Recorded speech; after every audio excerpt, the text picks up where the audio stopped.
बढ़ गई है पीर पर्वत सी पिघलनी चाहिए, इस हिमालय से कोई गंगा निकलनी चाहिए। सिर्फ हंगामा खड़ा करना मेरी कोशिश नहीं, मेरी कोशिश है कि अब सूरत बदलनी चाहिए। कवि दुष्यंत कुमार की ये पंक्तियाँ हम विद्यार्थियों पर भी कितनी सटीक बैठती हैं कि परीक्षा की तिथि का इंतजार करते करते विद्यार्थियों का धैर्य अब टूटने लगा है और उससे उत्पन्न पीड़ा अब पहाड़ सी हो चुकी है।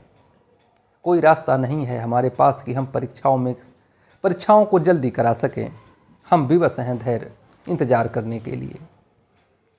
लोक सेवा आयोग से होने वाली भर्ती परीक्षाओं जिसमें आरओ तथा पीसीएस प्रमुख है, उनकी तिथियों में 2 बार परिवर्तन हो चुका है। संशय यही नहीं है कि परीक्षा तिथि कब घोषित होगी, बल्कि परीक्षार्थियों के मन में जो एक बहुत बड़ा डर है वो ये कि अगर परीक्षा कई चरणों में होगी तो फिर अंकों का नॉर्मलाइजेशन कैसे किया जाएगा। कुल मिलाकर के विद्यार्थी 2 असमंजस में पड़े हुए हैं कि परीक्षा की तिथि और कई चरणों में होने वाली परीक्षाओं से उत्पन्न होने वाली समस्याएं क्या इस धैर्य को, इस इंतजार को और बढ़ा देंगी। इस पे कुछ नहीं कहा जा सकता। मन बस शंकाओं से भरा हुआ है। दूसरी तरफ शिक्षा सेवा चयन आयोग का गठन तो हो चुका है, लेकिन अभी भी परीक्षा की तिथि पर संशय बना हुआ है। परीक्षा कब होगी, आत्मविश्वास से कुछ भी नहीं कहा जा सकता। एक लंबे समय से परीक्षार्थी परीक्षा की तिथियों के इंतजार में है।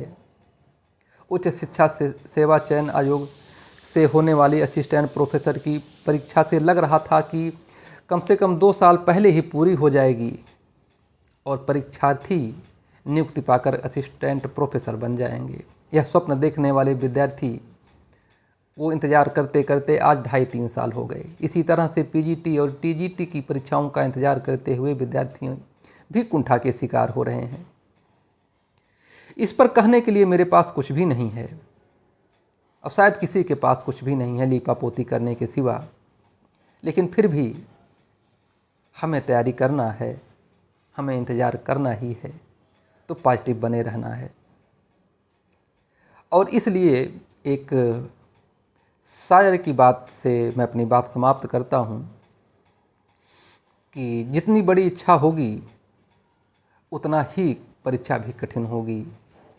परिणाम जिस अनुपात में बड़ा होगा उसी तरह की परीक्षा भी आपको देनी होगी। धैर्य भी रखना होगा कि जिस्म की बात नहीं थी उनके दिल तक जाना था, लंबी दूरी तय करने में वक्त तो लगता है। इसी के साथ धन्यवाद। आप अपना जोश, उत्साह और धैर्य बनाए रखें, जीत होगी। बहुत बहुत धन्यवाद।